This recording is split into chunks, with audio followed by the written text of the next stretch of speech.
مفتی صاحب سے میرا یہ سوال ہے کہ اگر بندہ فرض نماز پڑھ رہا ہے 4 رکعتوں والی، تو کیا چاروں رکعتوں میں سورہ فاتحہ کے بعد سورت ملا سکتا ہے کہ نہیں ملا سکتا؟ اس بارے میں رہنمائی فرما دیں، جزاک اللہ خیرا۔ جی، اگر تو یہ شخص تنہا نماز پڑھ رہا ہے، کیونکہ امام کے پیچھے تو قرات کی اجازت ہی نہیں ہوتی، اب تنہا یہ نماز پڑھ رہا ہے تو پھر اس صورت میں چاروں رکعتوں کے اندر سورۃ الفاتحہ کے ساتھ، یعنی پہلی 2 رکعتوں میں تو سورۃ الفاتحہ کے ساتھ سورت کا ملانا واجب ہے، ضروری ہے،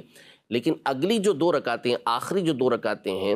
اس میں سورۃ الفاتحہ کے ساتھ سورت ملانا ایسے بندے کے لیے اچھا ہے،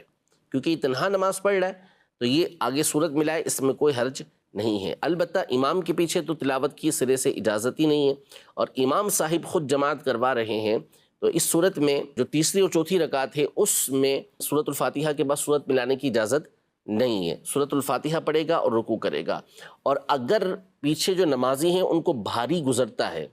تو یہ سخت ناجائز ہے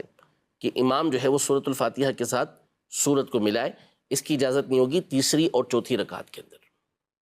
ٹھیک، اور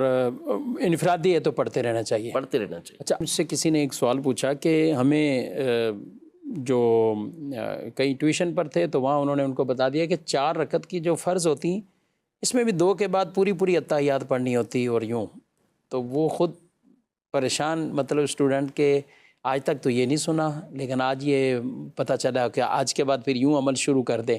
کیا کہتے ہیں؟ ایسا نہیں، احادیث طیبہ کی روشنی میں جو احناف کے نزدیک حکم ہے وہ یہ ہے کہ فرض واجب جیسے وتر واجب ہوتے ہیں ان میں بھی قاعدہ اولا کرنا پڑتا ہے، اسی طرح سنت مؤکدہ جیسے ظہر سے پہلے کی 4 سنتیں ہیں، تو جو سنت مؤکدہ ہوتی ہیں ان میں دوسری رکعت کا جو قاعدہ اولا ہوتا ہے اس میں صرف اور صرف التحیات پڑھی جائے گی، ٹھیک ہے، اور آگے اس کو نہیں پڑھا جائے گا۔ ہاں، جو قاعدہ اخیرہ ہے چاہے وہ فرض کا ہو، چاہے وہ وتر کا ہو، چاہے وہ